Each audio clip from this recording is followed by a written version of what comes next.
Bismillahirrahmanirrahim. Assalamualaikum warahmatullahi wabarakatuh. Berjumpa kembali dengan Fakar Biologi. Teman-teman membahas mengenai ulangan-ulangan biologi. Nah, ulangan biologi yang kali ini akan kita coba bahas yaitu bab yang kedua mengenai pokok bahasan enzim dan metabolisme di kelas 12. Tentu teman-teman bisa mengulang juga latihan soal ini. Silakan di deskripsi sudah kami lampirkan alamat linknya untuk teman-teman melakukan proses latihannya. Baik, kita langsung saja pembahasan soalnya. Yang pertama, silakan isikan email terlebih dahulu. Yang kedua, nama lengkapnya silakan diisi.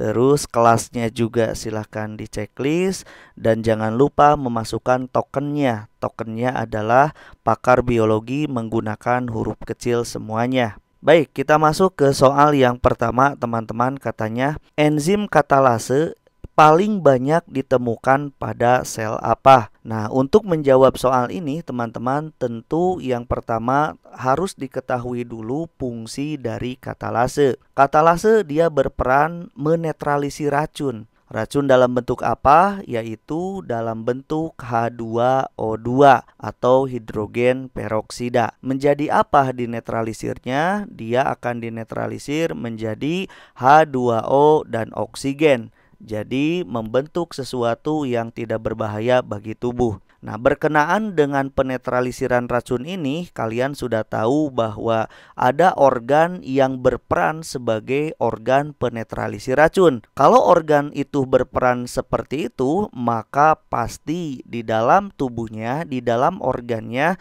terdapat enzim yang kita namakan katalase. Organ apa yang berperan menetralisir racun? Yaitu hati. Gitu kan ya. Nah, di hati memang betul bahwa di sana terdapat banyak enzim katalase yang salah satu perannya tadi menetralisir racun. Begitu ya. Baik, kita masuk ke soal nomor yang kedua. Di soal nomor yang kedua ini teman-teman bisa diperhatikan sama kalian. Berikut ini yang bukan sifat dari enzim. Oke, kita akan melakukan pembahasan mengenai sifat dari enzim. Perlu diketahui bahwa karakteristik enzim atau sifat dari enzim ini teman-teman dia memiliki 5 sifat penting. Yang pertama, enzim dia merupakan protein. Akibatnya dikarenakan dia protein bahwa dia nantinya akan membutuhkan kondisi lingkungan yang sesuai. Sebab protein itu dia sensitif terhadap suhu, sensitif terhadap pH, dan juga konsentrasi ion di sekelilingnya. Yang kedua, teman-teman, sifat dari enzim itu adalah enzim bekerja secara spesifik atau khusus.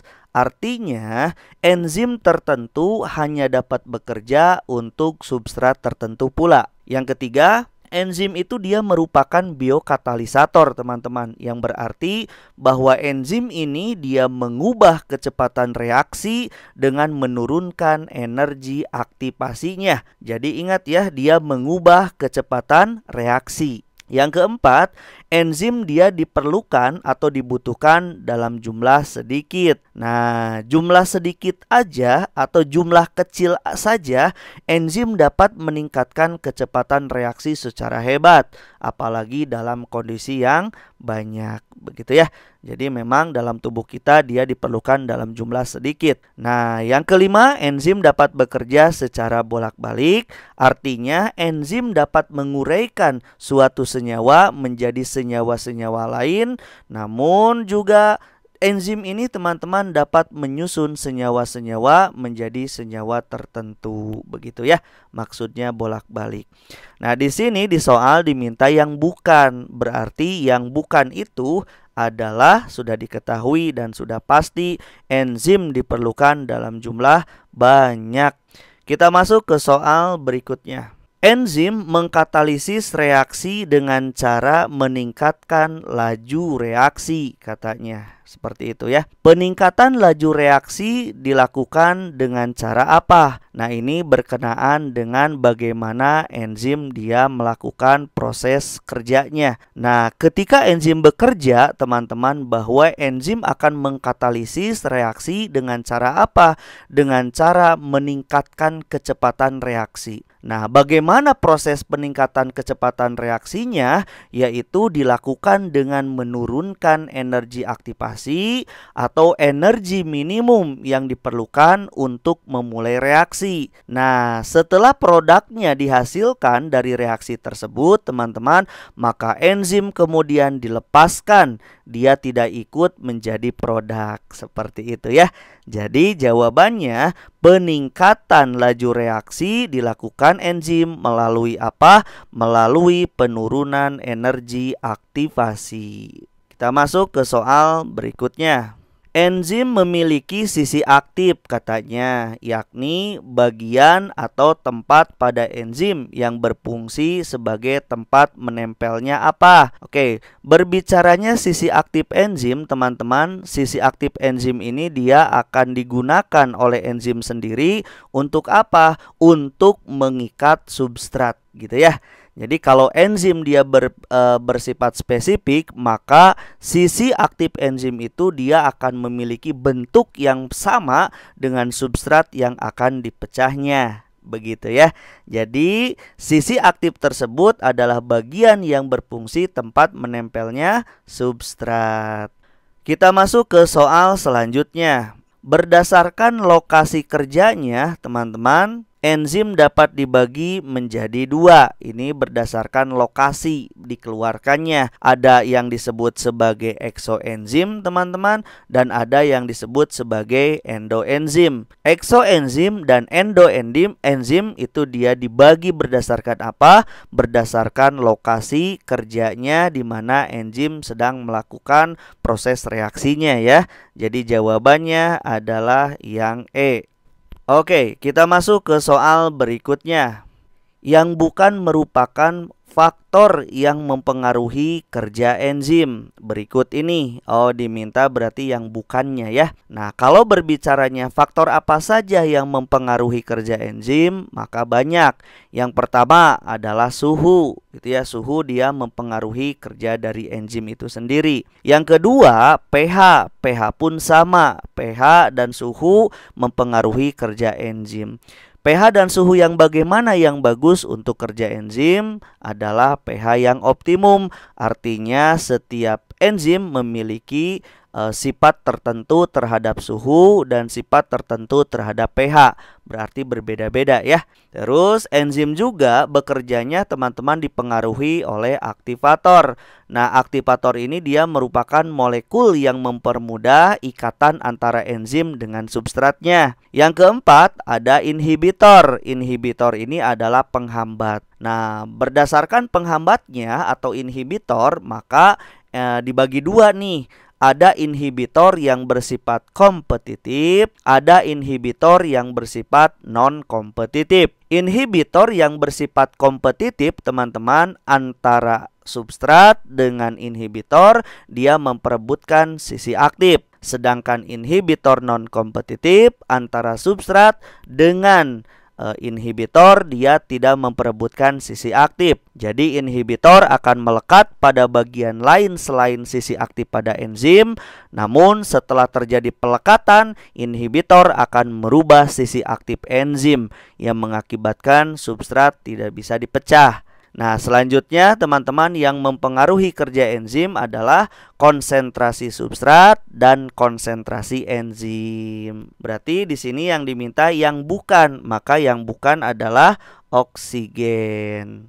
Baik, kita masuk ke soal berikutnya. Inhibitor katanya yang tidak akan bersaing dengan substrat untuk bergabung dengan enzim karena memiliki sisi ikatan yang berbeda. Nah, itu disebut sebagai inhibitor apa? Tadi sudah dibahas ya. Inhibitor tersebut dikarenakan tidak melekat pada sisi aktif, berarti tidak memperebutkan sisi aktif ya. Nah, itu yang disebut sebagai inhibitor non-kompetitif. Selanjutnya teman-teman, 3 hasil terpenting dari peristiwa glikolisis pada proses respirasi. Baik, di sini mengenai glikolisis teman-teman. Glikolisis itu tempat terjadinya di sitoplasma. Tentu dia menghasilkan sesuatu. Substratnya apa yang dipecah? Yaitu glukosa. Nah, glukosa dia dipecah menjadi apa? Menjadi 2 asam piruvat, menjadi 2 NADH, dan menjadi 2 ATP, teman-teman. Jawabannya adalah yang A, berarti ya. Baik, kita lanjutkan ke soal berikutnya.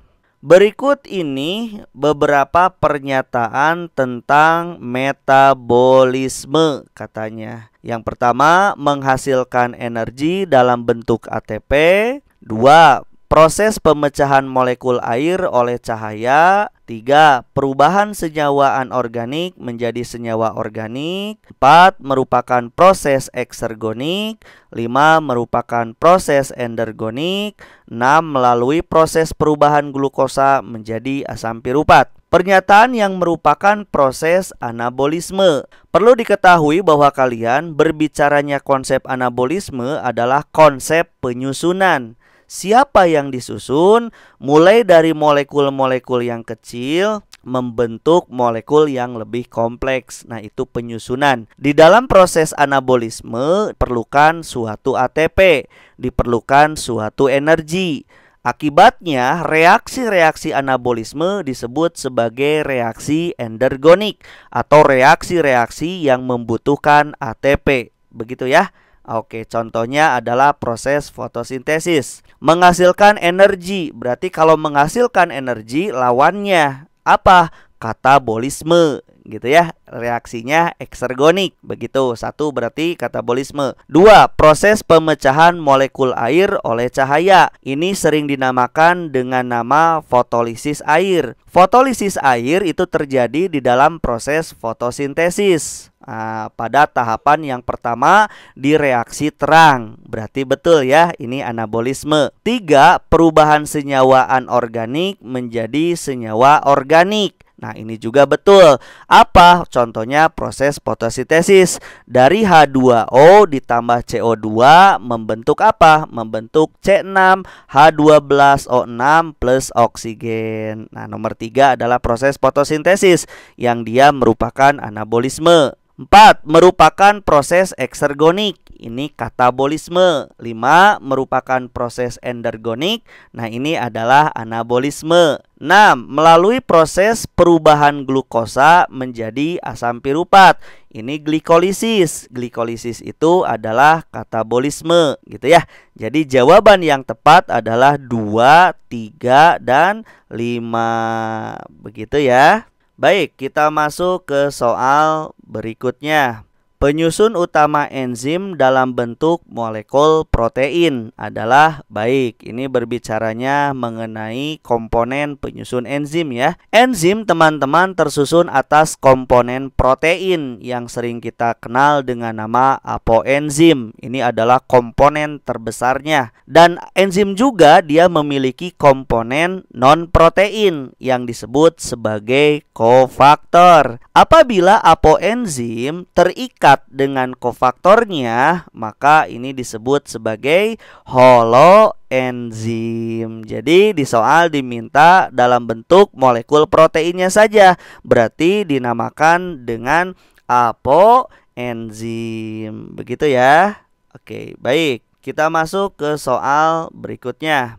Jika enzim dalam larutan telah jenuh dengan substrat, katanya, secara paling efektif untuk memperoleh produk secara lebih cepat adalah dengan cara apa? Ini teman-teman, di sini disebutkan bahwa dalam suatu larutan telah jenuh katanya. Kenapa? Substratnya terlalu banyak. Nah, supaya enzim bekerja secara efektif katanya dalam memperoleh produk yang diinginkan, maka harus bagaimana? Nah, jawabannya dengan cara menambahkan lebih banyak enzim. Begitu ya. Kenapa enzimnya ditambahkan lebih banyak? Sebab larutannya dikatakan sudah jenuh, substratnya terlalu banyak. Tentu di sana mesti ada penambahan enzim-enzim lagi. Begitu ya. Baik, kita masuk ke soal berikutnya. Pernyataan di bawah ini katanya yang tepat untuk proses fermentasi alkohol. Baik, mengenai fermentasi alkohol ya. Nah, dalam prosesnya teman-teman, fermentasi alkohol itu menggunakan proses yang disebut sebagai glikolisis. Tentu dikarenakan prosesnya glikolisis, maka dia akan menghasilkan 2 asam piruvat, menghasilkan 2 ATP dan menghasilkan 2 NADH di dalam prosesnya. Namun, jika asam piruvat tidak terpapar oksigen, maka di sini disebutkan akan masuk ke reaksi fermentasi alkohol. Misalkan, bagaimana caranya? Asam piruvat tersebut, teman-teman, dia akan melepaskan karbon di dalam dirinya. Kehilangan karbon di dalam dirinya mengakibatkan asam piruvat berubah menjadi asetaldehid. Asetaldehid ini adalah zat antaranya di dalam proses fermentasi alkohol. Selanjutnya, asetaldehid dia akan mengkonsumsi hidrogen dari NADH yang telah dihasilkan sebelumnya. Akibatnya, dia akan berubah menjadi etanol. Begitu ya.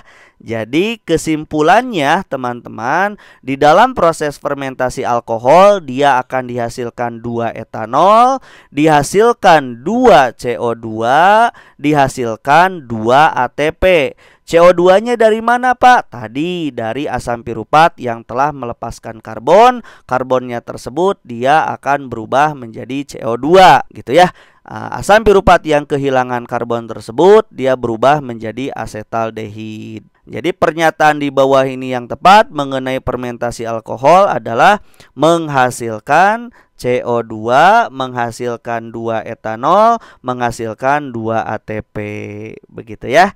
Yang A salah, tidak menghasilkan NADH. Kenapa? Sebab NADH-nya hidrogennya dikonsumsi oleh asetaldehid.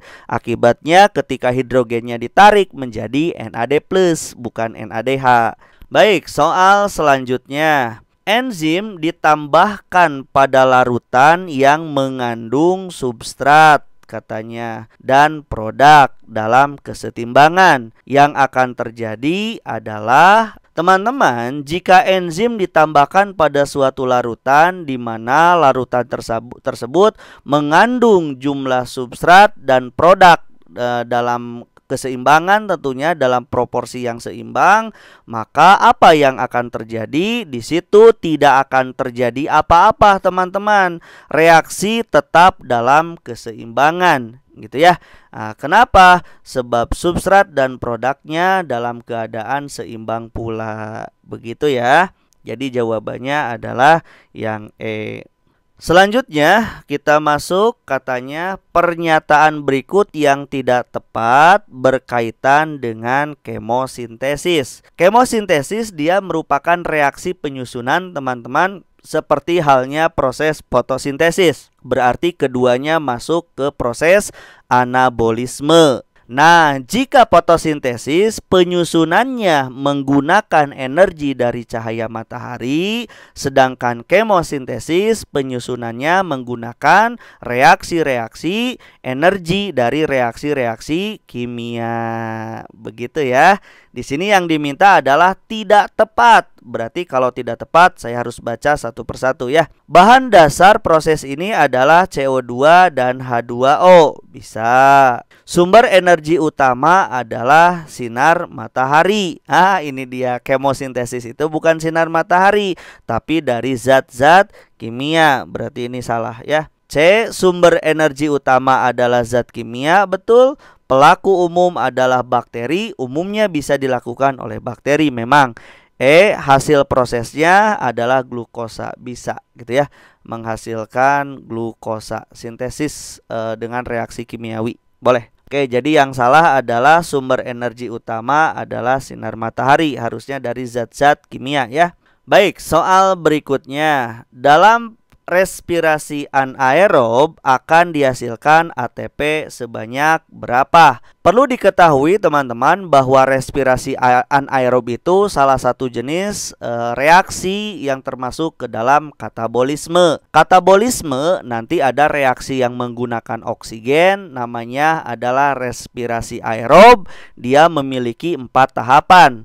Glikolisis, dekarboksilasi oksidatif, siklus Krebs, dan transport elektron. Adapun pada respirasi anaerob di mana Reaksinya hanya membutuhkan satu reaksi saja, yaitu glikolisis. Dikarenakan reaksi yang dipakai adalah glikolisis, maka hasil dari glikolisis apa? Dia menghasilkan 2 asam piruvat, menghasilkan 2 NADH, menghasilkan 2 ATP. Nah, kalau ditanyakan ATP berapa banyak dari respirasi anaerob, dikarenakan dia hanya menggunakan glikolisis, maka ATP yang dihasilkan adalah ATP glikolisis. Berapa? Tadi 2 ATP. Begitu ya. Jadi jawabannya yang A. Baik, kita masuk ke soal berikutnya. Proses anabolisme di mana sinar matahari dan air digunakan katanya, serta oksigen dihasilkan.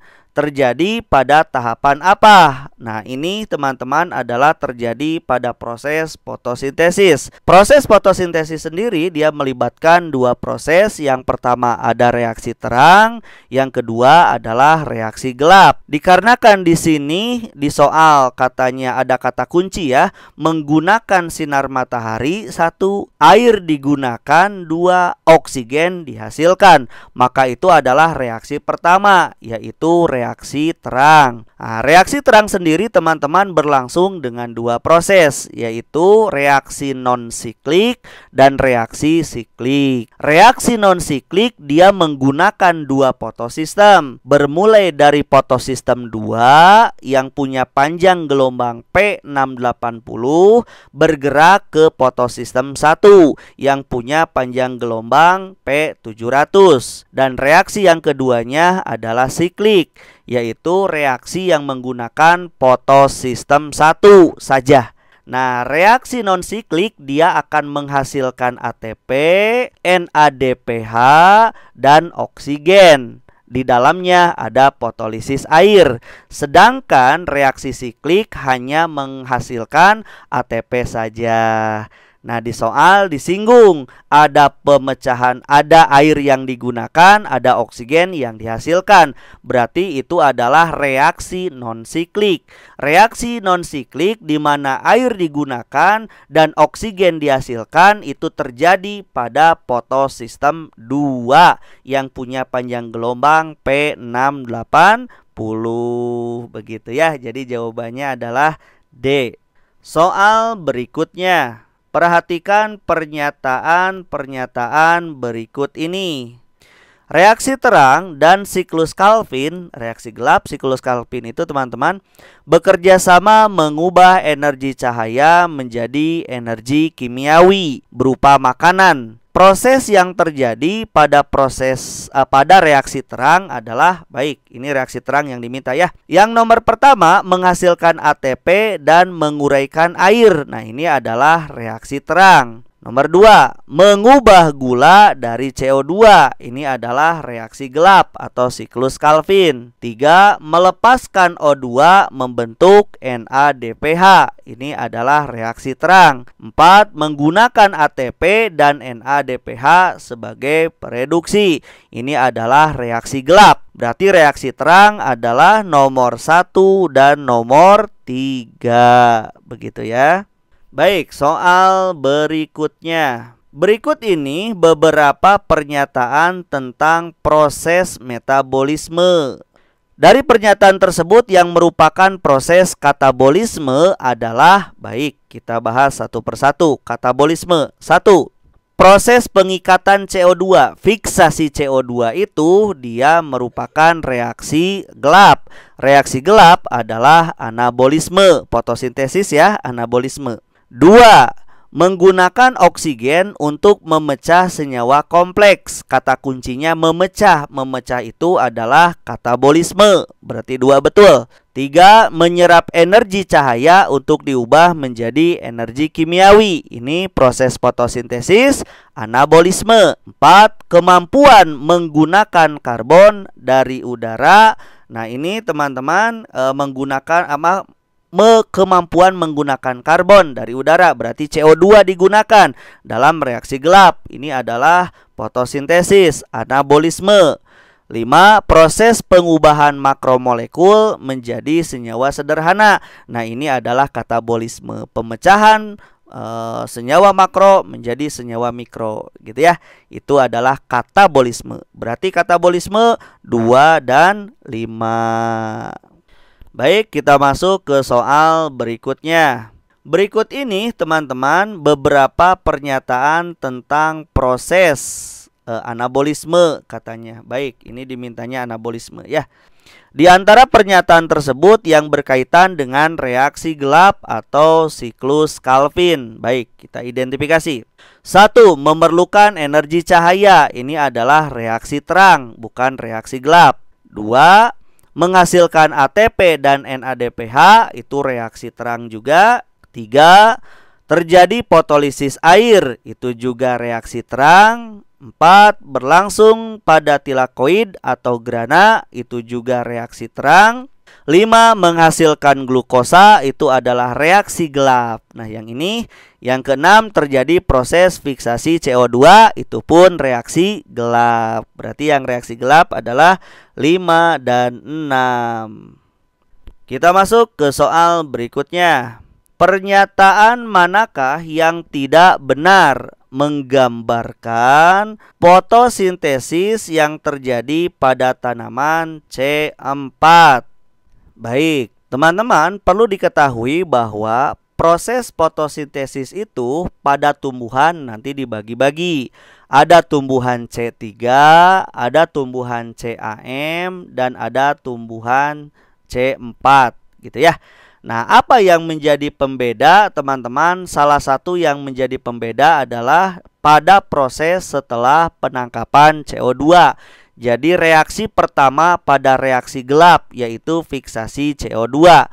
Kenapa disebut tumbuhan C3? Sebab pada reaksi pertama ini dia menghasilkan molekul berkarbon 3. Kenapa disebut tumbuhan C4? Sebab pada reaksi pertama ini dia menghasilkan molekul berkarbon 4.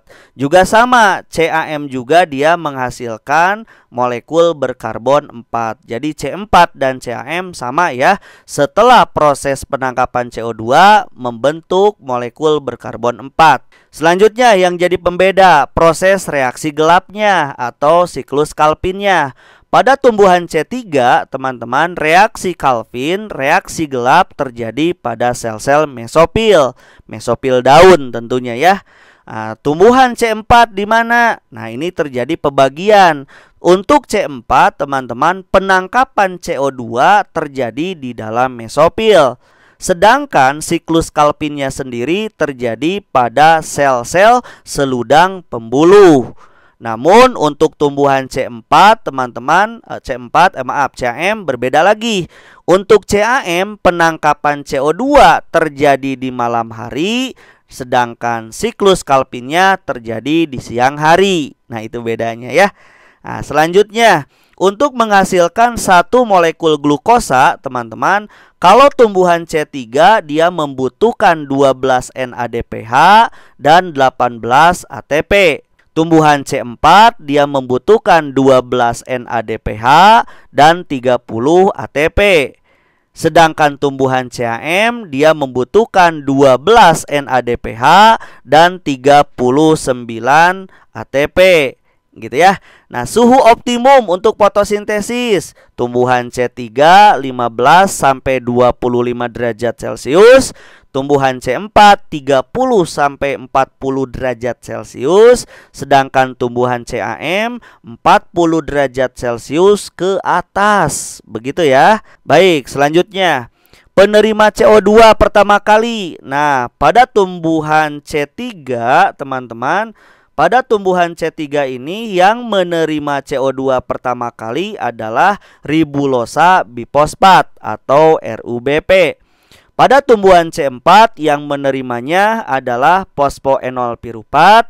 CAM juga sama, adalah fosfoenol piruvat. Adapun contoh tanamannya teman-teman, tumbuhan C3 itu misalkan padi, gandum, kentang, kapas, kedelai gitu ya. Sedangkan tumbuhan C4 contohnya jagung, sorghum, tebu, dan keluarga rumput-rumputan. Nah, untuk tumbuhan CAM contohnya ada lidah buaya, ada kaktus, ada nanas. Nah, itu adalah contoh-contohnya. Jadi, pernyataan manakah yang tidak benar? Yang tidak benar, teman-teman, dalam menggambarkan fotosintesis yang terjadi pada tanaman C4 yang barusan saya jelaskan, maka yang salah adalah yang E. Kenapa? Yang A, hasil pertama kali fiksasi C adalah senyawa C4, betul ya, tadi sudah dibahas. B, fotosintesis untuk tanaman C4 teradaptasi untuk tumbuhan pada tempat yang panas, bisa sebab dari 30 sampai 40 derajat Celcius. C, fiksasi karbon dioksida berlangsung di mesofil, akan tetapi siklus Calvin seludang pembuluh, betul, tadi sudah dibahas. D, fotorespirasi pada tanaman C4 lebih sedikit dibandingkan tanaman C3, betul. Sedangkan E, ATP yang digunakan untuk mensintesis gula lebih sedikit dibandingkan C3. Ini salah. C3 mah 18 ATP, sedangkan tumbuhan C4 30 ATP. Salah berarti ya. Oke, baik. Kita masuk ke soal berikutnya. Pada percobaan enzim katalase, katanya pada rangkaian reaksi di mana hidrogen peroksida, teman-teman, terurai menjadi air dan oksigen. Reaksi ini banyak terjadi di hati. Organel sel yang terlibat dalam proses tersebut adalah baik. Tadi sudah disebutkan gitu ya, enzimnya adalah enzim katalase, di mana banyaknya di organ yang disebut sebagai hati. Sekarang diminta organelnya gitu ya. Apa organelnya? Yaitu peroksisom. Ini pelajaran kelas 11 ya, bab 1. Mitokondria itu dia respirasi seluler. Sitoskeleton itu dia rangka sel. Terus peroksisom. Nah, ini ada peroksisom sebagai tempat respirasi, salah, harusnya mitokondria gitu ya. Jadi jawabannya adalah peroksisom. Baik, kita masuk ke soal berikutnya. Pada percobaan fermentasi katanya apa ini? Balon dapat membesar karena dihasilkan titik-titik pada saat reaksi tersebut. Nah, di soal sebelumnya setelah saya bahas, teman-teman, bahwa di dalam proses fermentasi itu dia menggunakan reaksi glikolisis ya. Nah, reaksi glikolisis ini, teman-teman, tentu menghasilkan ATP, menghasilkan asam piruvat. Nah, asam piruvat ini ketika dia mau masuk ke fermentasi, misal fermentasi alkohol, asam piruvat yang tidak terpapar oksigen, dia akan melepaskan karbon dalam bentuk CO2. Nah, ketika asam piruvat dia melepaskan karbon, maka dirinya berubah menjadi asetaldehid. Nah, dengan terbentuknya karbon dioksida ini, tentu kalau misalkan teman-teman melakukan percobaan fermentasi, di situ ada balon. Lalu ternyata tiba-tiba kenapa balon itu membesar? Berarti di dalamnya ada reaksi yang menghasilkan gas. Gas apa yang dihasilkan dalam fermentasi? Yaitu karbon dioksida atau CO2, begitu ya. Soal selanjutnya, enzim akan mengalami kerusakan katanya pada suhu tinggi. Hal ini terjadi karena apa? Nah, sudah dibahas juga ya di soal sebelumnya. Di sifat enzim, di karakteristik enzim, teman-teman, bahwa enzim dia memiliki sifat sebagai protein, sebab komponen terbesarnya dia protein. Nah, ketika enzim dia mengandung senyawa protein, tentu enzim itu dia mudah rusak. Pada apa? Pada suhu yang sangat tinggi dan pH-nya pun biasanya spesifik gitu ya. Ada yang tahan terhadap asam, ada yang tahan terhadap basa. Maka enzim yang mengalami kerusakan pada suhu tinggi namanya denaturasi. Kenapa? Sebab enzim mengandung senyawa protein, begitu ya. Jadi jawabannya adalah yang B. Soal berikutnya. Berikut ini adalah sifat-sifat dari enzim kecuali. Oke, ini juga sudah saya bahas ya. Langsung aja teman-teman jawab. Mana yang salahnya? Yang bukan merupakan sifat enzim adalah, ayo mana? Tentu betul D. di akhir reaksi berubah menjadi senyawa lain. Tidak, enzim itu dia memang mempercepat reaksi. Tapi ketika sudah jadi produk, enzim tidak jadi produk, tidak jadi senyawa lain. Enzim dia akan kembali lagi pada reaksi-reaksi untuk selanjutnya. Tidak berubah menjadi produk ya, seperti itu.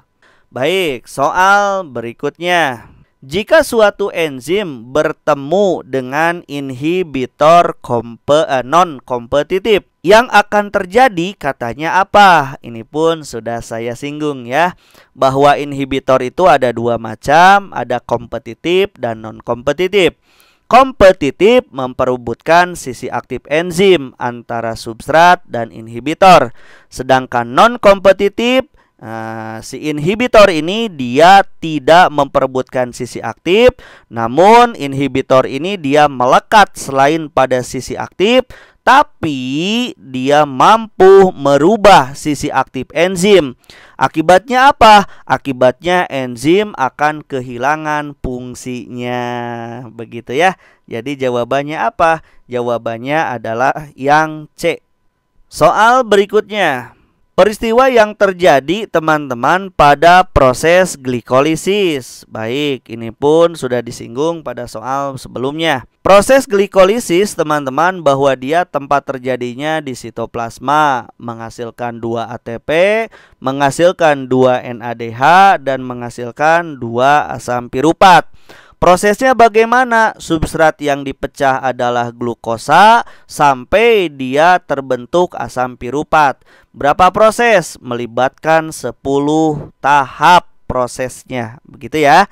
Jadi jawabannya adalah pemecahan glukosa menjadi asam piruvat. Begitu. Baik, kita lanjut ke soal berikutnya. Tempat berlangsung glikolisis adalah sitoplasma, sitosol ya, sudah disampaikan. Reaksi yang kedua DO di mana? Kalau DO, dekarboksilasi oksidatif itu tempat terjadinya di matriks mitokondria.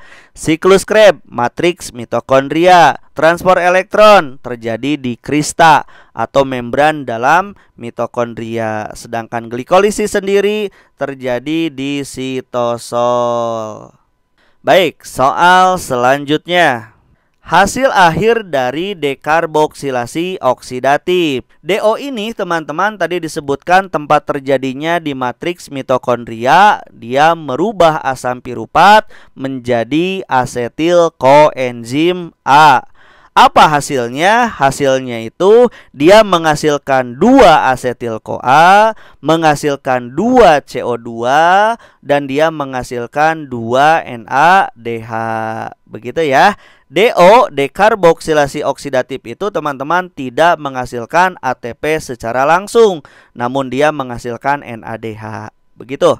Berikutnya, dalam respirasi aerob katanya teman-teman, dengan sistem malat aspartat akan menghasilkan ATP berapa banyak? Nah, ingat sama teman-teman, kalau sistemnya malat aspartat, maka ATP dari glikolisis dia menyumbangkan 2 ATP. DO tidak menyumbangkan secara langsung, siklus Krebs menyumbangkan 2 ATP, sedangkan transport elektron dia menyumbangkan 34 ATP. Jadi totalnya 34 tambah 2 dari siklus Krebs, 36 tambah 2 dari glikolisis adalah 38 kalau sistemnya malat aspartat. Sedangkan kalau sistemnya gliserol fosfat, TE dia menyumbangkannya atau transport elektron dia tidak menyumbangkan 34 ATP, namun menyumbangkan 32 ATP. Tambahkan dengan siklus Krebs 2. Jadi kalau 32 tambah 2 34. 34 tambah 2 dari glikolisis 36. Totalnya 36 ya. Malat aspartat 38, gliserol fosfat 36. Begitu ya. Oke, baik. Soal selanjutnya. Karbon dioksida dalam respirasi aerob dihasilkan dalam proses apa? Baik. Di sini CO2 teman-teman dalam reaksi aerob, berarti reaksi yang membutuhkan oksigen. Berapa tahap? Berarti 4 tahap. Ada glikolisis, ada dekarboksilasi oksidatif, ada siklus Krebs, ada transport elektron. Nah, CO2 hanya dihasilkan pada reaksi dekarboksilasi oksidatif dan siklus Krebs. Gitu ya. Soal selanjutnya. Hasil dari dekarboksilasi oksidatif yang masuk ke siklus Krebs adalah molekul apa? Ya, molekul substratnya. Apanya? Asetil koenzim A. Gampang ya. Soal selanjutnya. Hasil dari siklus Krebs katanya. Siklus Krebs teman-teman itu dia merombak 2 asetil-CoA yang telah diberikan dari reaksi sebelumnya, yaitu dari reaksi dekarboksilasi oksidatif. Berapa asetil-CoA yang dipecah pada siklus Krebs? Yaitu 2 gitu ya. Jadi 2 asetil-CoA yang dipecah di siklus Krebs nih, kalau 2 asetil-CoA, maka dia akan menghasilkan 6 NADH, menghasilkan 4 CO2, menghasilkan 2 FADH, dan menghasilkan 2 ATP kalau dari 2 asetil-CoA. Nah, di pilihan ini berbicara setengah reaksinya. Berarti siklus Krebs memecah 1 asetil-CoA. Berarti kurangi saja yang tadi. NADH yang tadinya 6 berarti jadi 3. CO2 yang tadinya 4 jadi 2.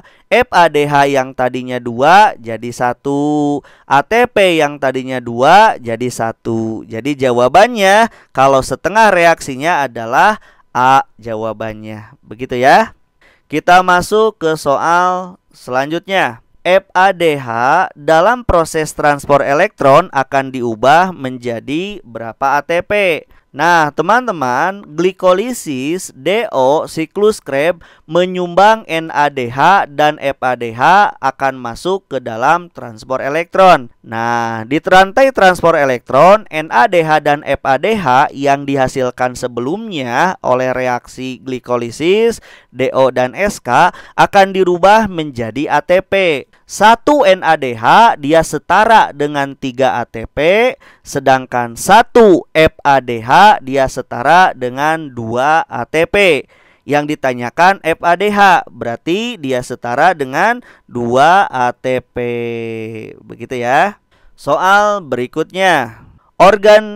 Oksigen akan masuk dalam proses respirasi aerob pada tahapan apa? Baik. Di dalam respirasi aerob yang memiliki 4 tahapan, teman-teman, ada glikolisis, DO, SK, dan TE. Nah, oksigen sendiri dia masuk, dia bereaksi pada tahapan terakhir, yaitu pada tahapan rantai transport elektron. Untuk apa? Nah, oksigen teman-teman digunakan sebagai akseptor terakhir dalam rantai transport elektron untuk mengikat hidrogen yang akan membentuk air, yang akan membentuk H2O. Begitu ya. Soal selanjutnya. Salah satu tahap yang terjadi dalam fermentasi asam laktat katanya, dan fermentasi alkohol apa? Baik. Tadi sudah disebutkan juga, disinggung di soal sebelumnya, bahwa reaksi-reaksi respirasi anaerob atau reaksi fermentasi hanya menggunakan satu proses saja. Nama prosesnya adalah glikolisis. Begitu ya. Soal selanjutnya. Pusat reaksi dalam fotosistem 1 sangat sensitif terhadap cahaya dengan panjang gelombang berapa? Baik. Teman-teman, ini adalah berbicara mengenai reaksi terang pada fotosintesis. Reaksi terang itu dia menggunakan 2 fotosistem, yaitu fotosistem 1 dan fotosistem 2. Panjang gelombang fotosistem 1 adalah P700, sedangkan panjang gelombang pada P680 atau panjang gelombang yang kedua atau disebut sebagai fotosistem 2. Jadi kesimpulannya, fotosistem 1 P700, fotosistem 2 adalah P680. Yang ditanyakan di sini panjang gelombang fotosistem 1, berarti P700. Baik, soal selanjutnya. Reaksi terang dalam fotosintesis terjadi di mana? Baik, reaksi terang itu tadi di awal disebutkan bahwa dia ada dua proses, non-siklik dan siklik. Keduanya itu dia terjadi di membran tilakoid.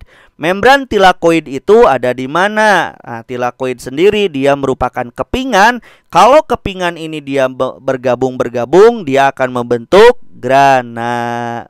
Sedangkan reaksi gelap itu terjadi di stroma. Baik, soal selanjutnya. Reaksi terang dalam fotosintesis akan menghasilkan apa? Nah, sudah dibahas juga ya. Reaksi terang itu ada non-siklik dan siklik.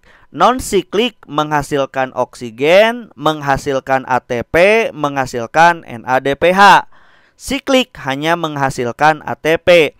Jadi kesimpulannya reaksi terang adalah menghasilkan ATP dan NADPH juga oksigen. Berarti jawabannya adalah yang D. Soal selanjutnya.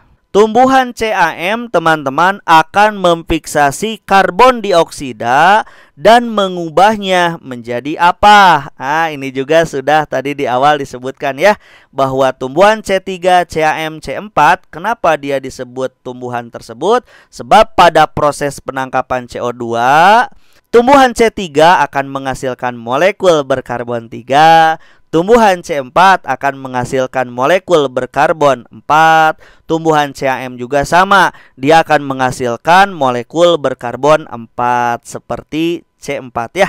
Jadi CAM sama dengan C4, dia membentuk molekul berkarbon 4. Kita lanjutkan soal berikutnya. Di soal berikutnya teman-teman, yang termasuk dalam tumbuhan C4. Baik, ini juga sudah dibahas ya. C4 itu teman-teman ada jagung, ada sorghum, ada tebu, dan ada keluarga rumput-rumputan ya. Nah, berarti jawabannya apa? Ayo teman-teman bisa jawab di sini ya. Ada jagung, ada tebu. Ini ada dua jawaban ya. Teman-teman boleh jagung, boleh tebu. Nah, kita jawab tebu saja ya. Tapi bagaimana dengan jagung? Jagung juga boleh. Gitu, ini ada dua jawaban ya. Oke, baik teman-teman. Itu dia soal yang terakhir berarti ya. Sudah beres 40 soal kita selesaikan. Yuk kita kirimkan jawabannya. Baik, kita lihat skornya. Apa yang terjadi dengan skornya? Ini teman-teman bisa perhatikan soalnya ada 40 soal ternyata gitu ya. Dari 40 soal teman-teman menjawab, nah ini dia semuanya betul ya, 40 soalnya. Dan ingat di soal yang terakhir teman-teman boleh jawab tebu atau boleh jawab jagung ya. Oke, itu saja yang bisa kami sampaikan. Ulangan bab 2 mengenai pembahasan enzim dan metabolisme. Pakar biologi memberikan solusi. Terima kasih. Assalamualaikum warahmatullahi wabarakatuh.